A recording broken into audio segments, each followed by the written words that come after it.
Daniel Carter wasn't flashy, but everything about him spoke of quiet success. His navy pinstripe suit hugged his broad shoulders like it was stitched with purpose. His shoes, freshly shined, clicked with confidence on polished pavement as he stepped out of his BMW in a quiet suburban plaza just outside Atlanta. He wasn't here for a meeting or a deal, just a quick errand. He had about an hour before his next appointment and remembered something his wife once mentioned months ago. A handcrafted oak dining table. She had shown it to him on her phone late one night, eyes glowing as she whispered, "One day, when we renovate the house, this is the one."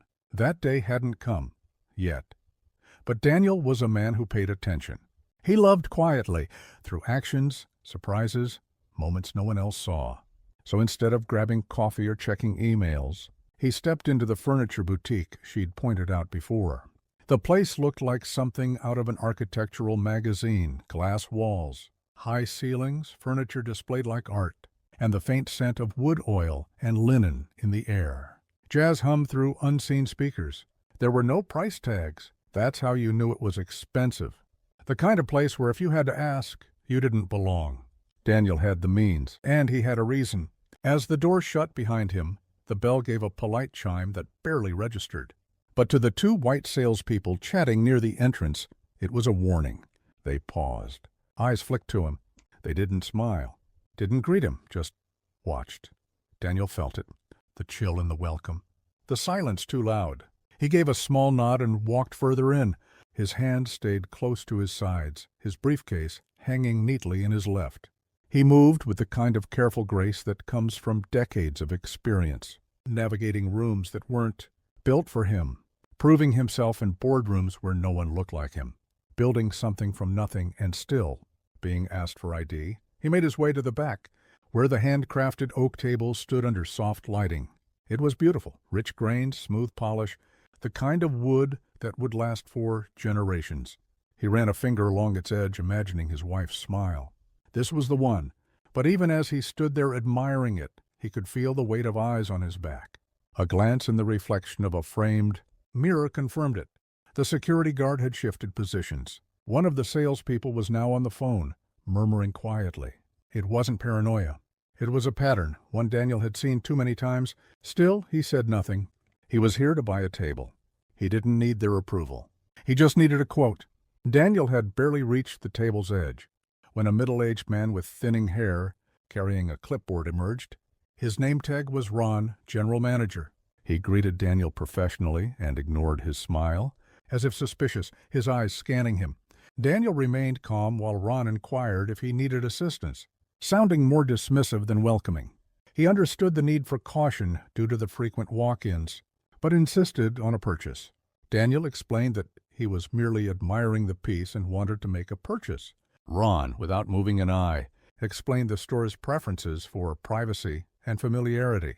Daniel understood but insisted he had to act quickly due to scheduled appointments. This led to them facing one another with the stakes escalating. Due to the nature of their work, they shared a sense of importance, yet their roles seemed to be entwined with conflict. The camera video of this exchange captured Daniel's dignity, broken yet unbroken.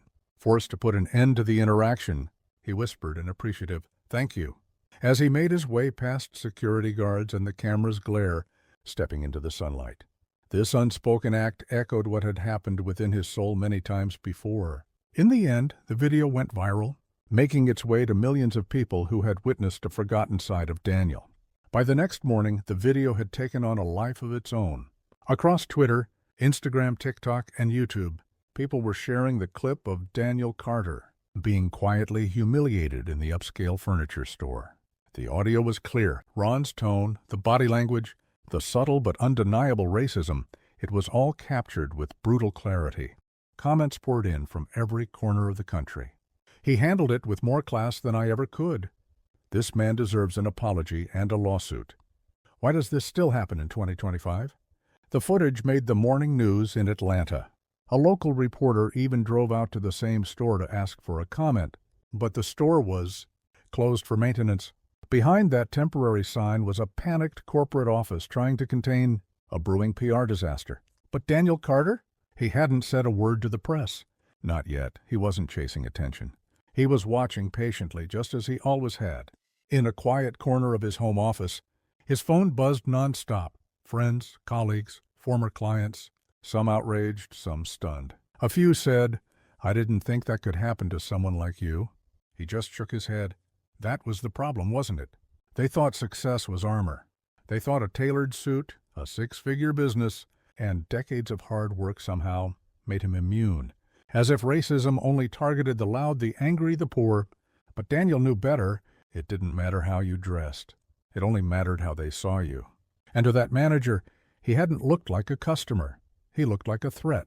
That morning, Daniel walked into his office downtown, a glass-wrapped space with a skyline view and a team that respected him deeply. His assistant, Lauren, met him at the door, tablet in hand. "It's everywhere," she said. "We've had 3 interview requests. One from CNN, and the NAACP wants to talk." Daniel paused. "Schedule nothing," he said softly. "Not yet." She nodded. She knew his ways. Daniel wasn't reactive. He was strategic. And this time, he wasn't just going to walk away. This time, the world was watching. And he had something to say, something big. 3 days after the video went viral, Daniel Carter finally stepped forward, but not in a way anyone expected. He didn't hold a press conference. He didn't sit for a flashy network interview. Instead, he uploaded a single video to his company's website and social channels.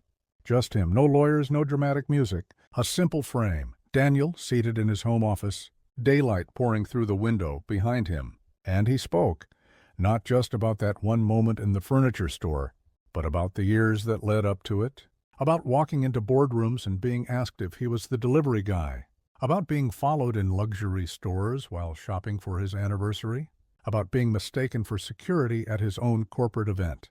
"I didn't film that video," he said calmly, "but I've lived it my whole life."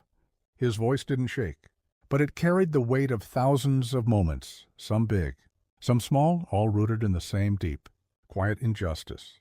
It wasn't just that they thought I couldn't afford the table. It's that they looked at me and decided I didn't belong. Not because of anything I said or did, but because of the color of my skin. He paused, not for effect, but because the truth demanded it. And if it can happen to me, it's happening to people every day who don't have a platform, who don't have a suit to hide behind, or a business title to soften the blow. The response was electric. Thousands flooded the comments, not just messages of support, but stories. Stories from Black professionals, teachers, nurses, fathers, college students, stories that echoed as each one a mirror reflecting a shared pain, a shared reality. And then came the headlines. Black entrepreneur exposes everyday racism in viral video. Daniel Carter breaks the silence on racial profiling in America. Civil rights attorneys reached out. Politicians shared the video. Celebrities reposted it. But more importantly, change began to stir. The store that profiled him, they issued a weak apology at first. Then, under growing pressure, they fired Ron. The security guard was removed. And corporate released a public statement about reevaluating their training protocols. But Daniel didn't stop there.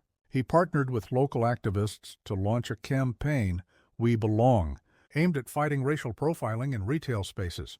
He called for legislation that would hold businesses accountable for discriminatory practices. And most powerfully of all, he held workshops. He walked into stores and spoke directly to staff, not with anger, but with truth. The very same man they once tried to push out was now leading the conversation from the front. And they listened, because the camera didn't lie. But more than that, the man behind the camera stood tall, even after being knocked down. By the end of that week, Daniel Carter found himself standing in front of a city council meeting. Not because he wanted revenge, but because people were finally listening. What started as a viral clip was now a movement, one rooted in truth, dignity, and unshakable resolve. The chamber was packed. Reporters lined the walls. Activists, allies, students, and even a few quiet skeptics filled every seat. Daniel stood at the podium in a navy blue blazer, no notes in his hand, just conviction in his voice. "I'm not here to tear down anyone," he began, his voice clear but steady. "I'm here because justice isn't a whisper. It has to speak loud enough to reach the places where silence has lingered too long." Behind him, images of racial profiling cases flashed on a monitor, not just his story, but dozens. Seniors accused of theft, Black teenagers treated like suspects while browsing sneakers. Mothers humiliated for trying to return items. Daniel told them these aren't isolated moments. They are a pattern of seeing us as less. The room was silent, not because they disagreed, but because every word demanded reflection. Then came the policy proposals. A mandatory anti-bias training law for all retail workers in the city. A hotline for victims of racial profiling. A fine for businesses found guilty of discrimination. Money redirected into community education programs. And Daniel wasn't just proposing change, he was funding part of it himself. His company pledged $100,000 to launch the initiative. The media called it bold. Some critics called it performative. But to the people watching, especially those who'd lived it, the message was clear. This man was walking the talk. The vote didn't happen that night, but the shift had begun. Politicians who once sidestepped these conversations were now tweeting support. Other cities took notice. National advocacy groups reached out. Daniel's voice had opened a door, and now justice had something to say. 2 months later, the ripple Daniel created had become a wave sweeping across the country. What began in one upscale furniture store in Atlanta was now forcing uncomfortables, conversations in boardrooms, newsrooms, and state houses nationwide. The hashtag We Belong had grown into a national campaign. Schools hosted town halls. Churches held community forums. And in cities from Chicago to Oakland, people stood up and told their own stories, some for the first time. And every time someone shared, they pointed back to Daniel. But Daniel wasn't chasing the spotlight. He was building something deeper. His company launched a national partnership with Black-owned businesses and retail spaces, not just for profit, but to prove that visibility, equity, and excellence could live side by side. He even developed an app, a kind of Yelp for justice, where shoppers could rate their in-store experiences, not just on price and service, but on how they were treated as human beings. Within weeks, thousands were using it. Patterns emerged. Stores were called out. Others were celebrated for doing things right. The transparency shook the industry. One major department store chain reached out, asking Daniel to consult and audit their training systems. He agreed on one condition, that the training would be co-led by the very people who had once been profiled, overlooked, and mistreated. The move made national headlines. Daniel Carter wasn't just a voice anymore. He was an architect of change. And behind closed doors, even CEOs who once rolled their eyes at diversity programs began to listen, because the tide had turned, not out of fear but out of truth, finally made undeniable. What they once ignored, the cameras had captured. What they once dismissed, the people had rallied behind. And what they once thought could be silenced had grown too loud to ignore. Daniel stood at the center of it all, not as a victim, but as a witness, a leader, a man who turned a moment of injustice into a movement of accountability.